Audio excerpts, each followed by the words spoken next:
कि स्वामी आप कोई काम क्यों नहीं करते हैं? देखिए सबका पति काम करता है, पैसा कमा के लाता है, अन्न कमा के लाता है, सामान लाता है, लेकिन प्रभु आप तो कोई काम ही नहीं करते हैं, कोई काम नहीं करते हैं, रात दिन बैठे रहते हैं, बस ध्यान करते रहते हैं।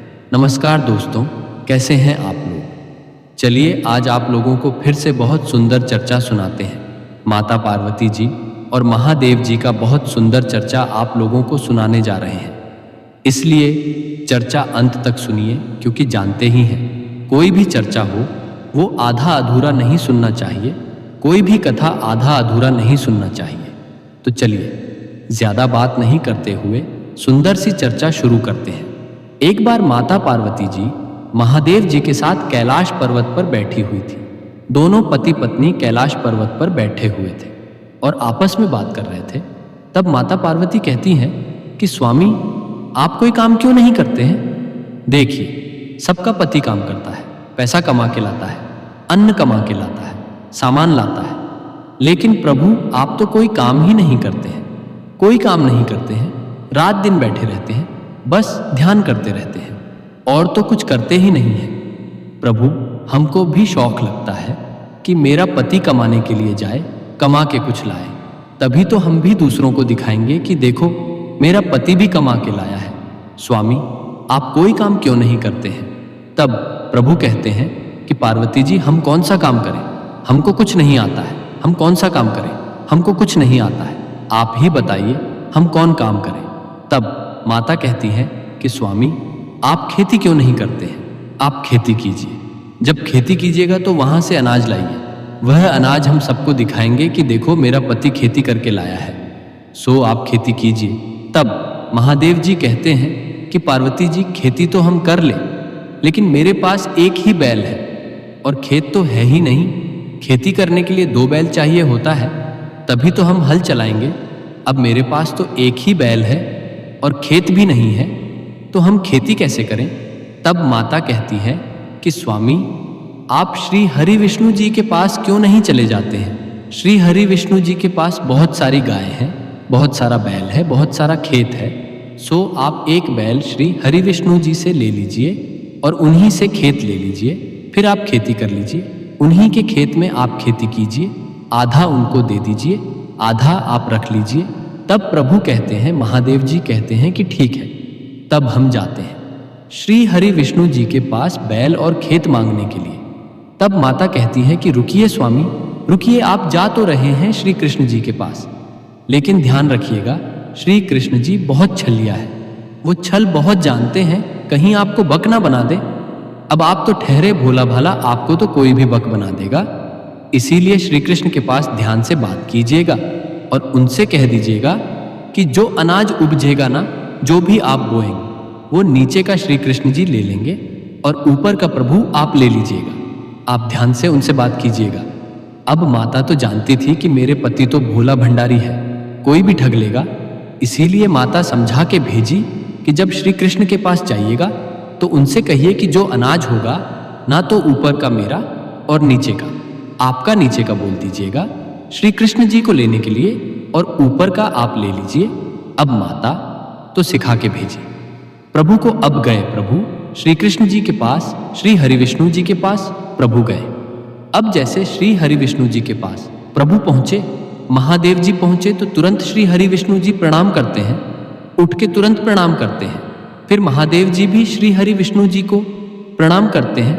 अब देखिए दोनों तो देवता है, दोनों एक दूसरे को अपना अपना गुरु मानते हैं, अपना अपना देवता मानते हैं। श्री कृष्ण जी महादेव जी को अपना गुरु मानते हैं, अपना देवता मानते हैं, और महादेव जी श्री हरि विष्णु जी को अपना देवता मानते हैं। तो दोनों उठ के एक दूसरे को प्रणाम किए। तब श्री हरि विष्णु जी पूछते हैं महादेव जी से कि बोलिए प्रभु आज यहाँ आना कैसे हुआ? आप मेरे पास आए हैं तो जरूर कोई बात होगा, ऐसे तो प्रभु आप कहीं नहीं आते हैं, बताइए क्या बात है, हम क्या सेवा करें? तब महादेव जी कहते हैं कि प्रभु क्या बताएं, मेरी पत्नी जो है पार्वती वह हमको खेती करने के लिए भेजी है, सो आपसे हम खेत लेने के लिए आए हैं। मेरे पास तो एक ही बैल है, इसीलिए प्रभु एक बैल आप हमको दे दीजिए और खेत दे दीजिए, थोड़ा सा खेत दे दीजिए जिसमें कि हम खेती कर सकें। तो श्री हरि विष्णु जी बोले, ठीक है, जाइए, हम आपको खेत भी देते हैं और एक बैल भी देते हैं। फिर महादेव जी कहते हैं कि प्रभु, हम क्या बोए, खेत में खेती तो करने हम आ गए, लेकिन उसमें रोपे क्या, खेत में क्या लगाए, हमको तो कुछ पता नहीं है। सो पार्वती हमको बोली है कि आप श्री हरि विष्णु जी से कह दीजिएगा कि श्री हरि विष्णु जी नीचे का ले लेंगे और हम जो है ऊपर का ले लेंगे, वो हमको सिखा के भेजी है। सो हम क्या रोपे क्या बोए पता नहीं। अब श्री हरि विष्णु जी तो चतुर है, वो बहुत तेज है, बहुत छलिया है। तो श्री हरि विष्णु जी कहते हैं कि प्रभु आप आलू बो दीजिए, आप आलू बो दीजिए। महादेव जी बोले, ठीक है, हम आलू ही बो देते हैं। अब महादेव जी श्री हरि विष्णु जी से एक बैल लिए और खेत लिए, उसमें महादेव जी आलू बो दिए, पूरा आलू बो दिए। अब देखिए धीरे धीरे समय बीता। जब आलू तैयार हो गया तो श्री हरि विष्णु जी बोले कि प्रभु, बात तो हुआ है कि ऊपर का आप लेंगे और नीचे का हमको दे देंगे, तो नीचे का जो है सामान वो हमको दे दीजिए और ऊपर का आप ले लीजिए। तो प्रभु बोले, ठीक है। अब प्रभु क्या किए, ऊपर का जो पत्ता होता है ना, वो काट के भर लिए एक बोरा में और नीचे का आलू श्री हरि विष्णु जी को दे दिए। अब वो बोरा लेके प्रभु बैल पर बोरा रख कर गए कैलाश पर्वत पर, पूरा खुशी खुशी। अब माता देखती है कि इतना बड़ा बोरा लेकर मेरे पति आए हैं। माता के खुशी का ठिकाना नहीं था। जब माता बैल से बोरा उतारती है और खोल के देखती है तो देखती है इसमें तो आलू का पत्ता भरा हुआ है। तब पार्वती जी कहती हैं कि स्वामी, इसमें तो पत्ता भरा हुआ है, आलू कहाँ है? तब महादेव जी कहते हैं कि पार्वती जी, आप ही तो बोली थी कि नीचे का जो होगा वह श्री हरि विष्णु जी को दे दीजिएगा और ऊपर का आप ले लीजिएगा। अब नीचे आलू बैठा तो वो श्री हरि विष्णु जी को हम दे दिए और ऊपर का हम लेके आ गए। अब माता माथा पीटने लगी कि स्वामी, आपको कोई भी पागल बना देगा। हम जानते थे श्री हरि विष्णु जी छलिया है, प्रभु आप तो भोला है, आपको कोई भी बक बना देगा।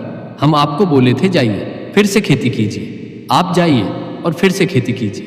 अबरी बार आप बोलिएगा श्री हरि विष्णु जी से कि नीचे का जो फसल है वो मेरा होगा और ऊपर का फसल आपका होगा। ऊपर का फसल श्री हरि विष्णु जी को दे दीजिएगा और नीचे का फसल आप ले लीजिएगा।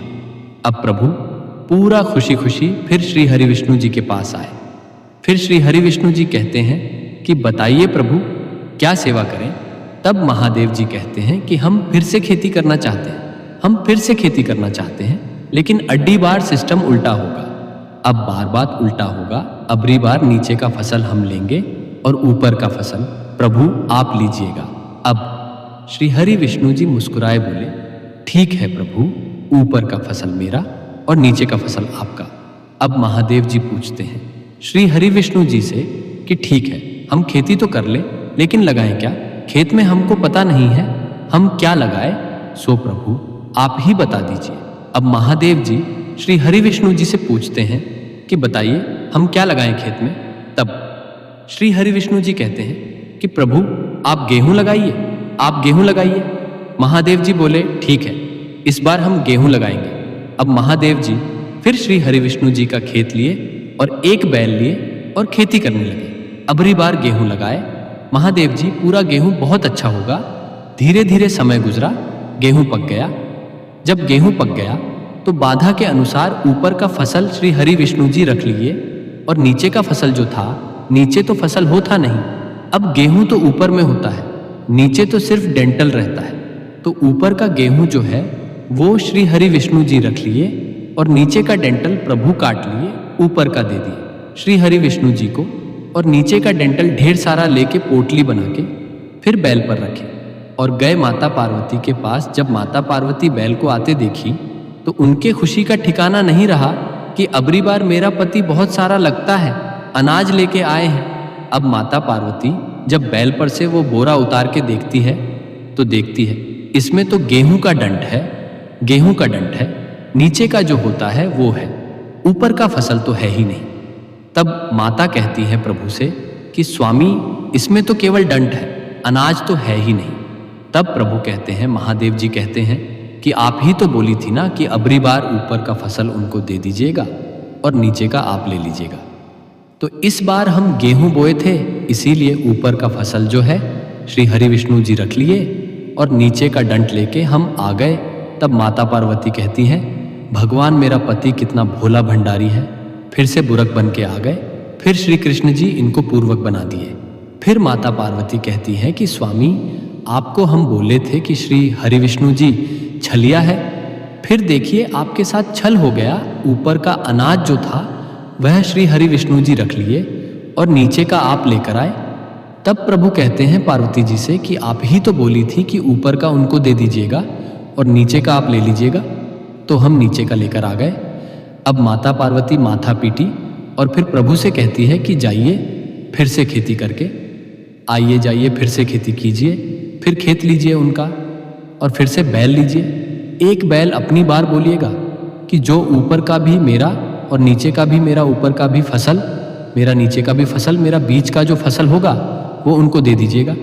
प्रभु बोले ठीक है, फिर से कर लेते हैं खेती। अब महादेव जी फिर से गए श्री हरि विष्णु जी के पास और बोलते हैं श्री हरि विष्णु जी से कि प्रभु, हमको फिर से आपका खेत चाहिए और फिर से एक बैल चाहिए, लेकिन अबरी बार बात अलग होगा। अबरी बार जो है ऊपर का भी मेरा और नीचे का फसल भी मेरा, ऊपर का भी पार्ट मेरा और नीचे का भी पार्ट मेरा रहेगा। बीज का आप लीजिएगा। प्रभु श्री हरि विष्णु जी बोले ठीक है, हम बीज का ही ले लेंगे प्रभु, आप ऊपर का रख लीजिएगा। श्री हरि विष्णु जी महादेव जी से कहते हैं कि प्रभु आप ऊपर का रख लीजिएगा इस बार और नीचे का रख लीजिएगा। जैसा कि आप बोल रहे हैं बीज का हम रख लेंगे। अब महादेव जी पूरा खुश हो गए, बोले ठीक है, बीज का आप रखिएगा और नीचे का और ऊपर का मेरा रहा। श्री हरि विष्णु जी बोले ठीक है। फिर महादेव जी कहते हैं, लगाएं क्या खेत में? आलू भी बो दिए, गेहूं भी बो दिए, अब क्या बोए, अब क्या लगाएं? हमको तो खेती के बारे में पता नहीं है। तब श्री हरि विष्णु जी कहते हैं कि प्रभु इस बार आप मक्का लगा दीजिए, इस बार आप मकई लगाइए। अब महादेव जी पूरा खुश हो गए, बोले हाँ हाँ हाँ ठीक है, इस बार मकई ही लगाते हैं। अब जो है महादेव जी फिर खेत लिए और बैल लिए और लग गए खेती करने। इस बार महादेव जी मकई की खेती किए, ढेर सारा मकई लगाए, बहुत सारा मकई उपजा। धीरे धीरे समय गुजरा, ढेर मक्के का गाछ हो गया। मक्के जब पक गया, तैयार हो गया, तो प्रभु के खुशी का ठिकाना नहीं था। सोच रहे थे प्रभु की इस बार तो पार्वती बहुत खुश हो जाएगी, इस बार मक बहुत अच्छा हुआ है। अब बात तो हुआ था कि नीचे का भी महादेव जी लेंगे और ऊपर का भी महादेव जी लेंगे, बीच का श्री हड्डी विष्णु जी लेंगे। तो महादेव जी क्या किए, बीच का जो था पाठ मकई तो बीच में उगता है ना, ऊपर उगता है ना नीचे उगता है, बीच में रहता है। तो बीच का पाठ श्री हरि विष्णु जी रख लिए और नीचे का और ऊपर का भाग लेके महादेव जी फिर से उसको बोरा में भर लिए और गए कैलाश पर्वत पर, बैल पर रख ली।